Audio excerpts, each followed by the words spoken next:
गोस्वामी तुलसीदास जी महाराज द्वारा रचित विनय पत्रिका से, जिसमें कहते हैं कि प्रभु मैंने आपका नाम पतित पावन सुना है, मैं हरि पतित पावन सुने। विनय पत्रिका से आइए हम लोग भजन श्रवण करें। मैं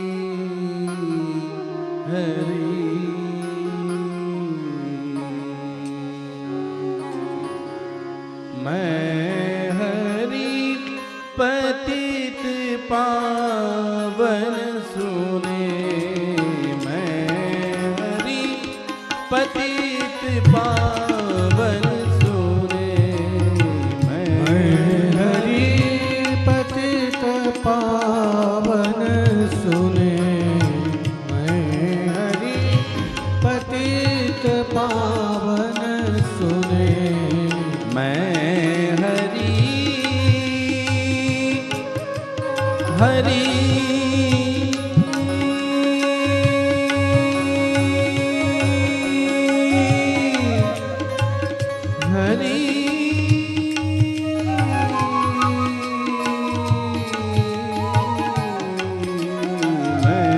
हरि पतित पावन सुने, मैं हरि पतित पावन सुने, मैं हरि पतित पावन सुने, मैं पतित तुम पतित पावन, मैं पतित तुम पतित पावन, दो बालक बने,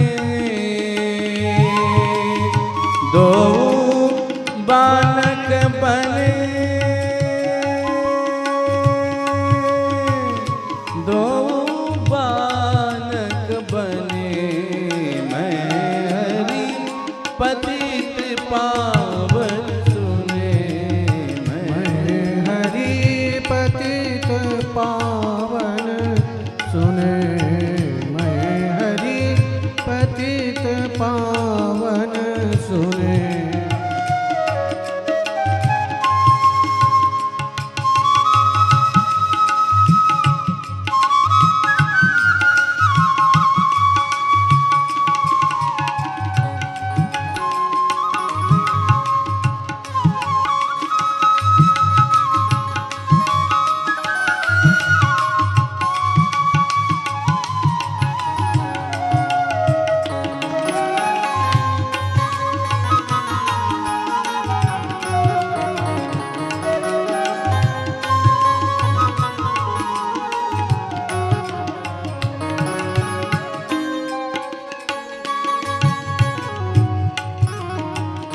व्याध गणिका गज अजामिल, व्याध गणिका गज अजामिल। गोस्वामी तुलसीदास जी महाराज अनेक भक्तों का उदाहरण देते हैं और कहते हैं आपने इनका उद्धार किया। व्याध गणिका गज अजामिल, साखी निगमनि भने, व्याध गणिका गज अजामिल, साखी निगमनि भने, और यधम अनेक तारे,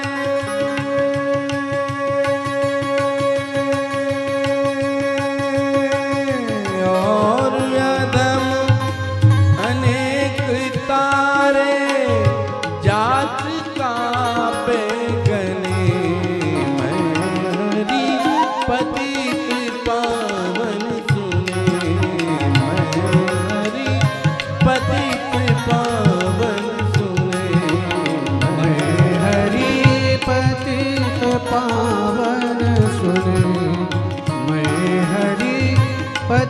पतित पावन सुने मैं हरि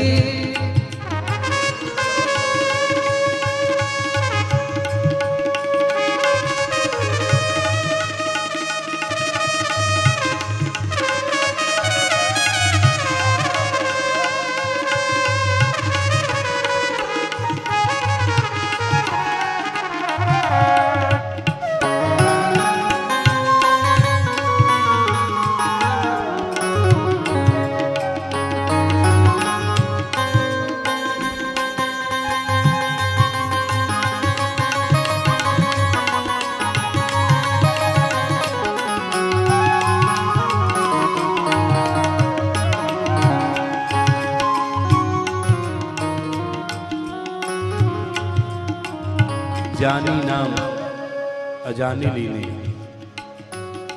जो आपके नाम का प्रभाव को जानते हैं और जो नहीं जानते, भाव कुभाव अनक आलस हूँ, नाम जपत मंगल विसि रसम। जानी नाम अजानी लीने, जानी नाम अजानी लीने, जानी नाम अजानी लीने, जानी नाम अजानी लीने। नरक सुरपुर मने, जानी नाम अजानी लीने, नरक सुरपुर भने। दास तुलसी शरण आयो, दास तुलसी शरण आयो, राखिए अपने मैं हरि पतित पावन सुने मैं हरि पतित पावन सुने मैं हरि पतित पावन सुने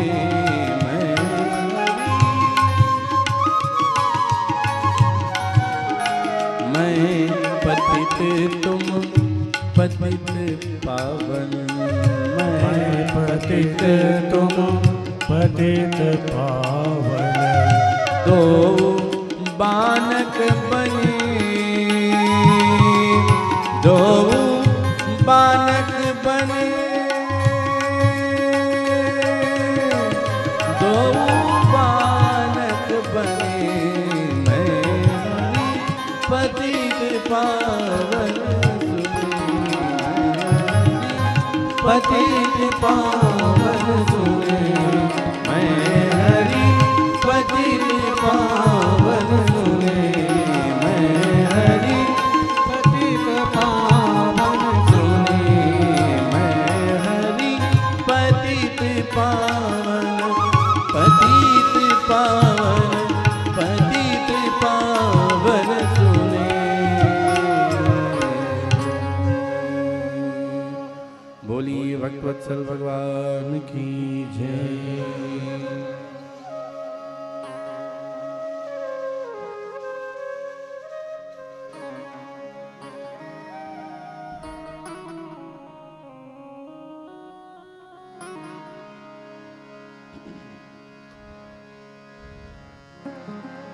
सिय रघुवीर विवाह जैस प्रेम गावही सुनहि, तिन कह सदा मंगलायतन राम जस। दुल्हा बने देखो सिया के पिया, आज दुल्हा बने देखो सिया के पिया, आज दुल्हा बने सिया के पिया, आज दुल्हा बने देखो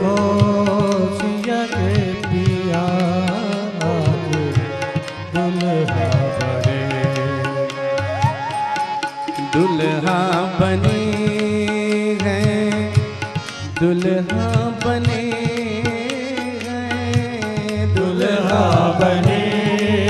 हैं दुल्हा बने हैं पिया के पिया आज दुल्हा बने देखो सिया के पिया आज दुल्हा बने देखो सिया के पिया आज दुल्हा बने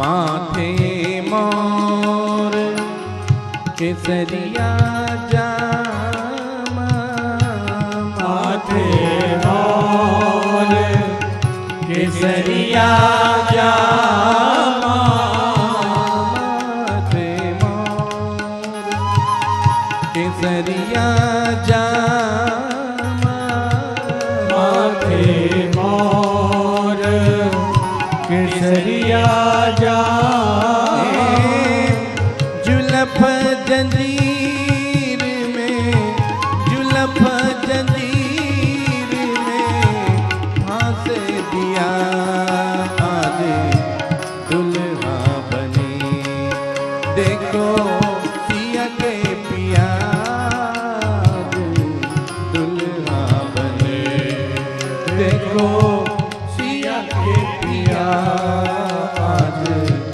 दुल्हा बने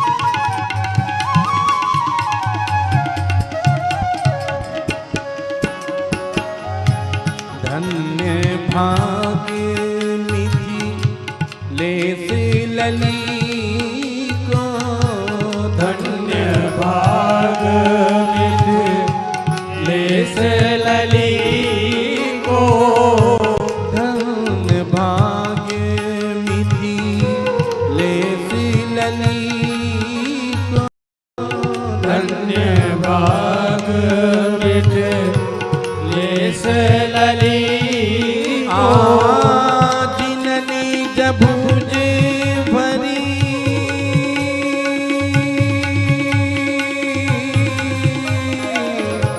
जिननी जबूज भरी भेंट किया आज दुल्हा बने देखो सिया के पिया आज दुल्हा बने देखो सिया के पिया आज दुल्हा बने देखो सिया के पिया आज दुल्हा बने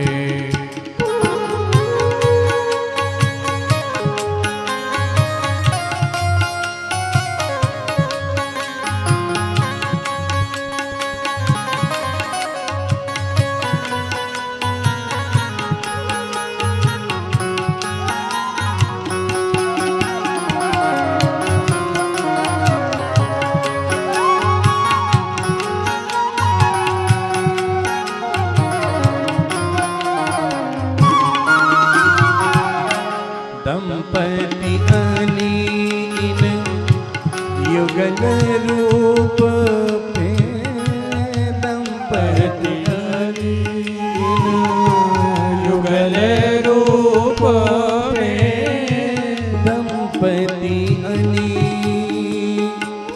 दंपति अली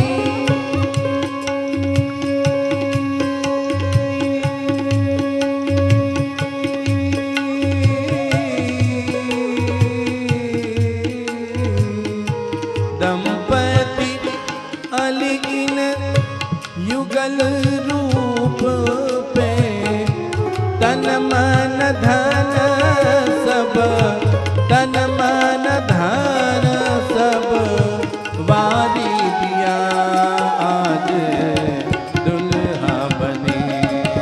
देखो सिया के पिया आज दुल्हा बने। देखो सिया के पिया आज दुल्हा बने। देखो सिया के पिया आज दुल्हा बने। आज दुल्हा बने। आज दुल्हा बने।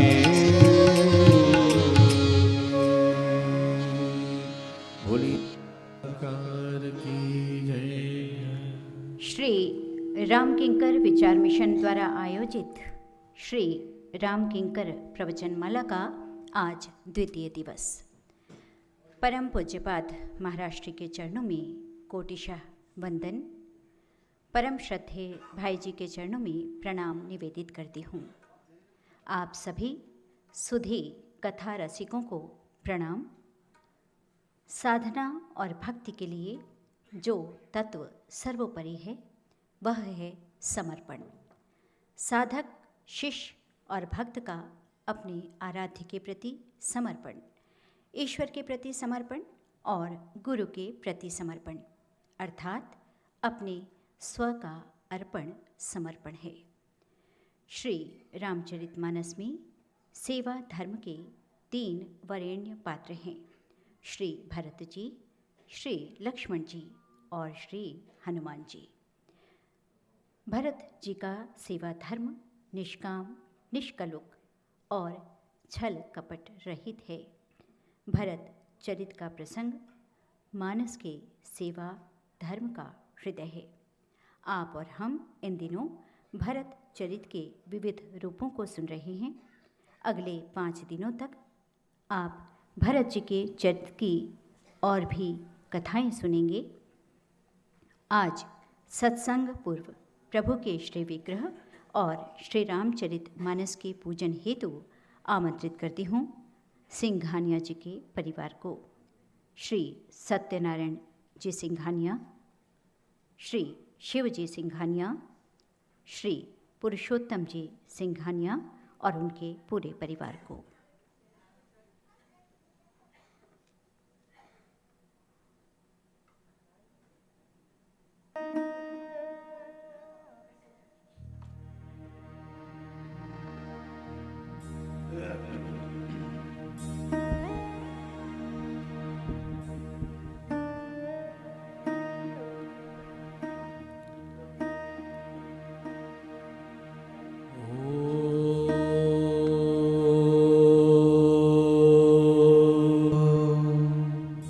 स्वस्ति न इन्द्रो वृद्धश्रवाः स्वस्ति नः पूषा विश्ववेदाः स्वस्ति नस्तार्क्ष्यो अरिष्टनेमिः स्वस्ति नो बृहस्पतिर्दधातु बृहस्पतिर्वामरुताः श्रीमातरः शुभं यावानो विदधे भुजगमया अग्निर्जिह्वा मनवः सूर्यचक्षुषो विश्वेनो देवा अवसा गमन्नियं भद्रं कर्णेभिः शृणुयाम देवा भद्रं पश्येमाक्षभिर्यजत्राः स्थिरैरङ्गैः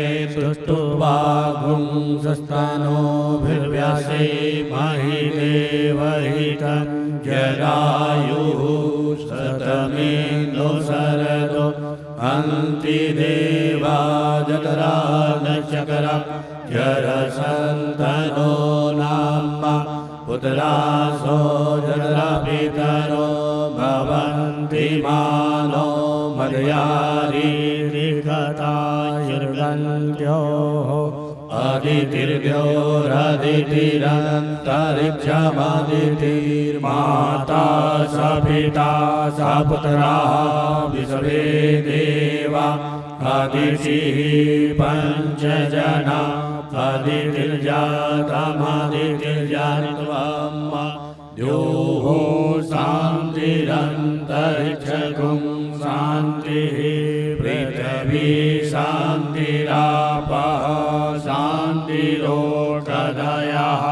शान्तिः वनस्पतयः शान्तिर्विश्वे देवाः शान्ति ब्रह्म शान्तिः सर्वगुं शान्तिः शान्तिरेव शान्तिः सामा शान्तिरेधि यतो यतः समीहसे ततो नो अभयं कुरु सन्नः कुरु प्रजाभ्यो। श्री संजय जी अग्रवाल और उनके परिवार को भी आमंत्रित करती हूँ पूजन के लिए।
कल की कथा का आरंभ करते हुए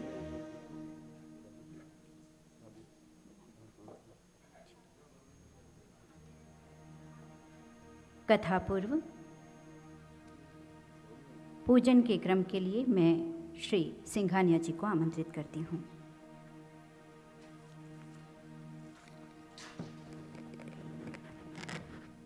राम कथा की द्वितीय संध्या में पधारे आप सभी मानस प्रेमी भाई बहनों, विद्वत जनों का मैं राम किंकर विचार मिशन परिवार रायपुर की तरफ से आप सबका हार्दिक स्वागत करता हूं। आज हमारे बीच कथा श्रवण हेतु पधारे महाराज श्री के कृपा पात्र आदरणीय श्री सीमेंट के प्रेसिडेंट श्री रवि तिवारी जी हमारे बीच उपस्थित हैं। मैं उन्हें व्यासपीठ पूजन हेतु सादर आमंत्रित करता हूं। एवं साथ ही फणिशंकर अग्रवाल जी भी उपस्थित हैं, उन्हें भी मैं सादर आमंत्रित करता हूं व्यासपीठ पूजन हेतु।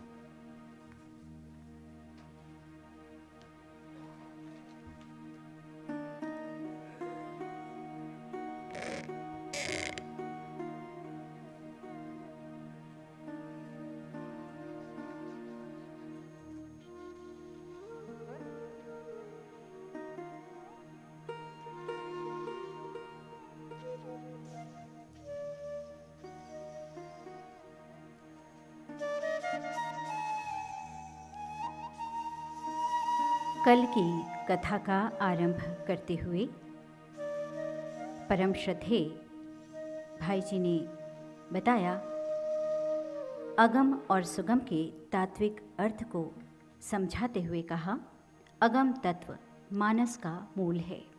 अगम को सुगम हम जितना भी करें उसका अगम तत्व बना ही रहेगा। भरत जी के संदर्भ में आपने बताया भरत जी अगम और सुगम हैं। उनकी वाणी का अर्थ निकालना कठिन है क्योंकि उनके शब्द होते हैं कम और अर्थ होते हैं अधिक। गुरु वशिष्ठ जी ने प्रभु से कहा कि भरत जी आए हुए हैं, आप उनकी बातों को 4 दृष्टि से सुनिएगा कि वह वेदमत, लोक दृष्टि, राजनीति और साधुमत हो। सूत्र मिला, प्रभु राम ने जो कहा वह काल के अनुरूप कहा, किंतु अब वे जो कहना चाहते हैं वह सत्संग में प्राप्त होता है। अगम स्नेह भरत रघुवर को इसे समझाते हुए आपने सूत्र दिया, श्री राम और भरत का प्रेम अगम है, उसमें ब्रह्मा विष्णु महेश भी प्रवेश नहीं कर पाते। वाल्मीकि जी के 14 प्रकार के भक्तों के वर्णन के संबंध में आपने कहा, प्रभु राम अखंड अनंत हैं, सर्वव्यापक हैं, और इस वर्णन में सबसे पहले कथा श्रवण हेतु आने वाले भक्तों का स्थान बताया। वाल्मीकि जी ने प्रभु से कहा, आप इनके हृदय में वास कीजिए। सूत्र मिला, हम जीवन में उन बातों का प्रतिपादन करते हैं जिन्हें हमने देखा, पढ़ा अथवा सुना है। इस संदर्भ में सूत्र मिला, जो हमने पढ़ा किंतु पढ़ना शेष है, जो जाना किंतु जानना शेष है।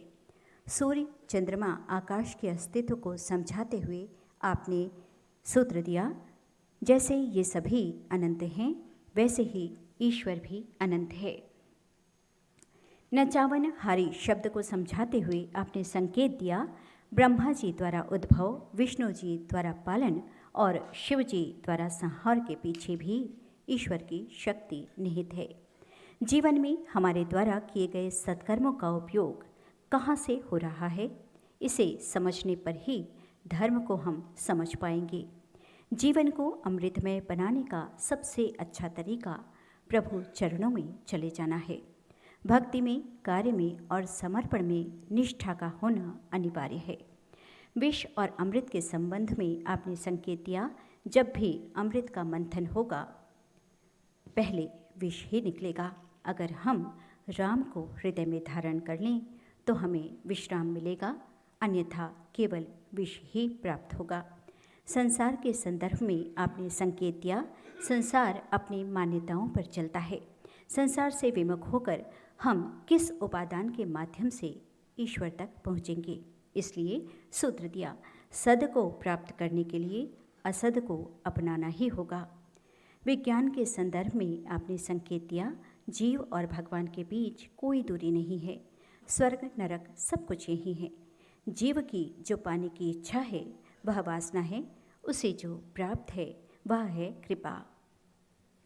इस संदर्भ की व्याख्या करते हुए आपने सूत्र दिया, कर्म को करने से फल के रूप में हम यदि सुख पाना चाहते हैं तो वह कभी नहीं मिलेगा, वरन कार्य में जब हम सुख की अनुभूति करेंगे तभी हमें सुख प्राप्त होगा। सूत्र दिया, जीवन में संतोष आवश्यक है, जिसे संतोष होता है वही बड़ा होता है। भक्ति पथ के लिए किसी साधना की आवश्यकता नहीं है।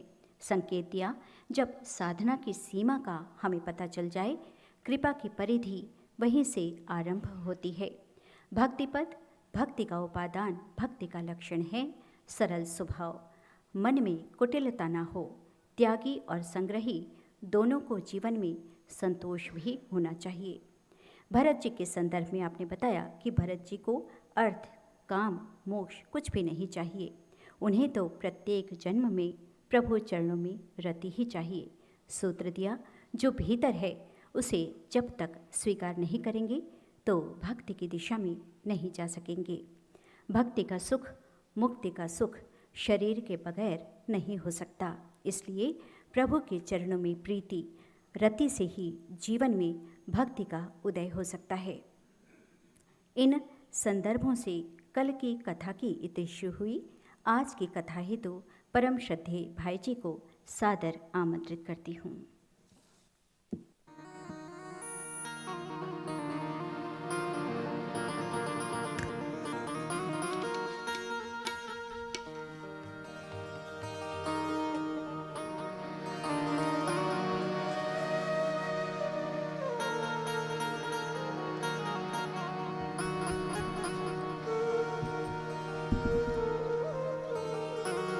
सीताराम सीताराम सीताराम सीताराम सीताराम